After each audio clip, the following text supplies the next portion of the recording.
After officially introducing a reimagined Broly into the Dragon Ball canon, what if Dragon Ball Super chose not to hit the ground running with the Moro arc, and instead focused on the developing lore at the time?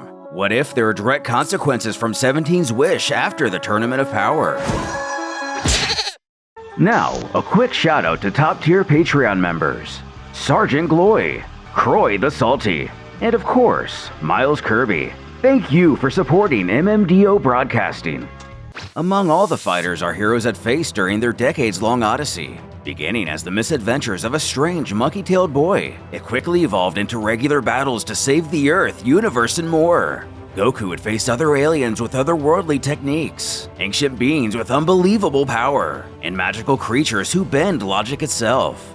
Most recently, Goku and Vegeta came face to face with a formidable new Saiyan who had appeared. They struggled to beat this mighty foe who personified brute force incarnate. As such, and rather begrudgingly of the prince as to not damage his pride, they ended up uniting their power to put down the monster they were faced with.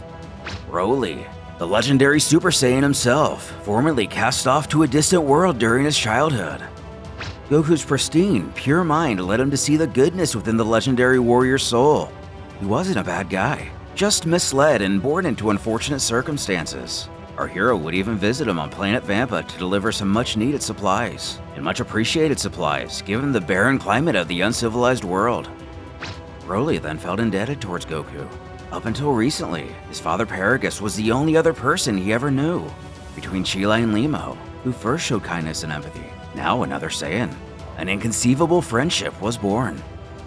While everything was quiet all over the 7th universe, Android 17 travels the oceans with his family, just as he desired. However, an event from the past was about to impact the future. The unknowing warrior's selfless wish back at the Tournament of Power had an unexpected effect on the multiverse around him. The consequences of this seemingly benevolent action will shape the future on a much larger scale than previously believed. Meanwhile, on planet Sadala in Universe 6, Caulifla begs Champa to teach her some secret techniques, though the fat cat merely kicks back, slurping on his drink, appearing to be completely uninterested in improving the combat abilities of his universe's fighters.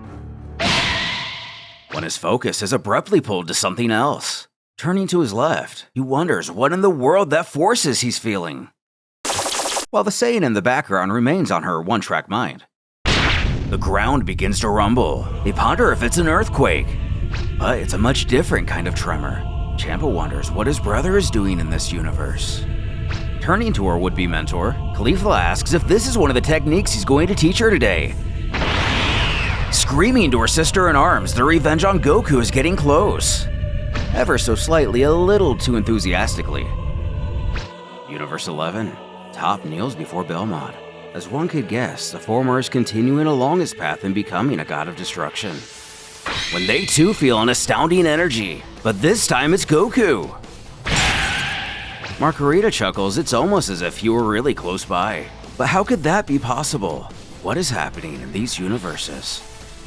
And in our universe, on Earth, it appears as if several tornadoes have overtaken a city.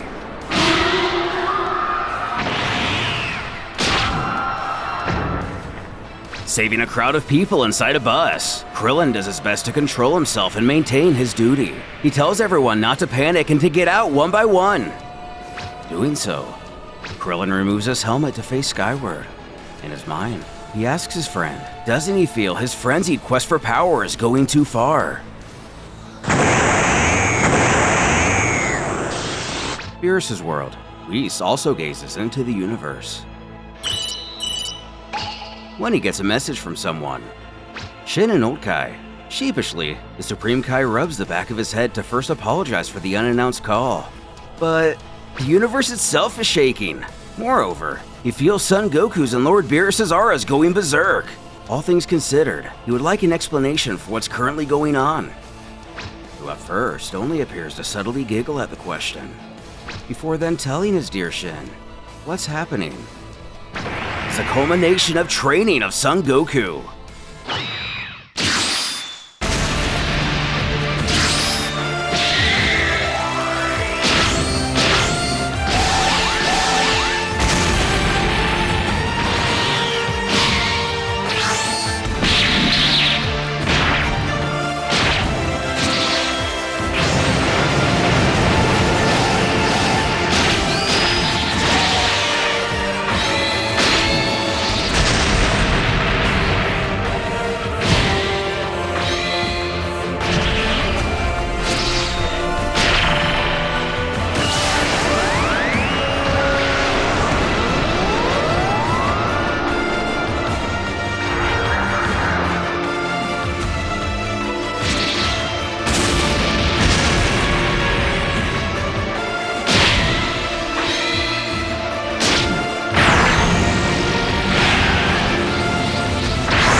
you!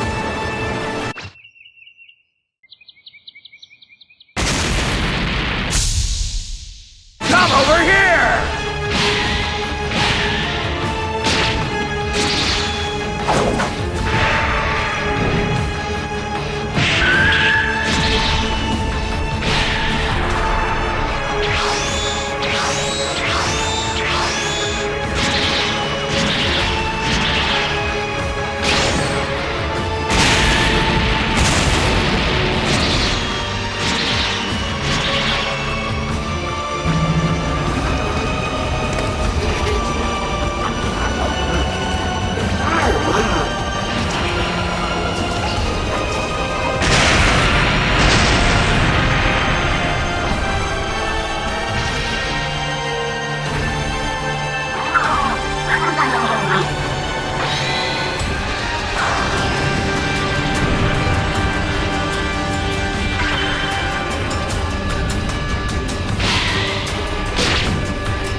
The alien native moves closer, curious of Goku.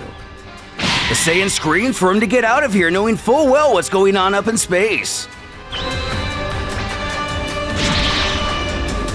Blasting from the planet, Goku can only wonder why Beerus would put an entire world and species in danger. And realizes, one has hitched a ride. The Destroyer bellows for Goku to get ready.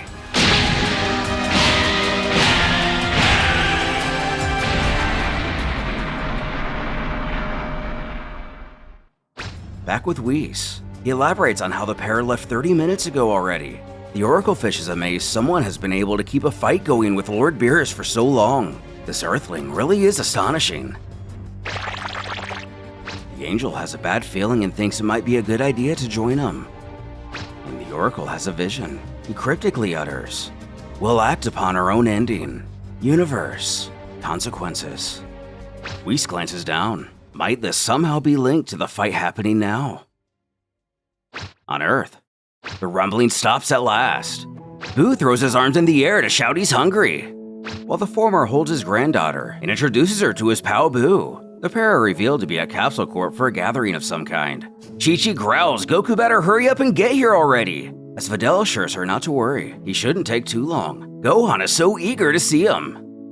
Piccolo points out it appears Goku's, referring to him as son, his surname like in the original manga. Training has finished. He will be returning soon. Looking up. Speaking of training, Gohan vows to get back to it himself. You never know what might happen and it might be needed. His longtime friend is glad to hear it. While his spirit is admirable, the Namekian wonders what will become of his studies. But he'll find a compromise between these two lives, somehow. Planet Pishin, 2,000 times Earth's gravity. On this distant world, Vegeta trains vigorously, not only enduring the planet's immense natural pull, but also sporting hand and ankle weights, though he can't stop the feeling.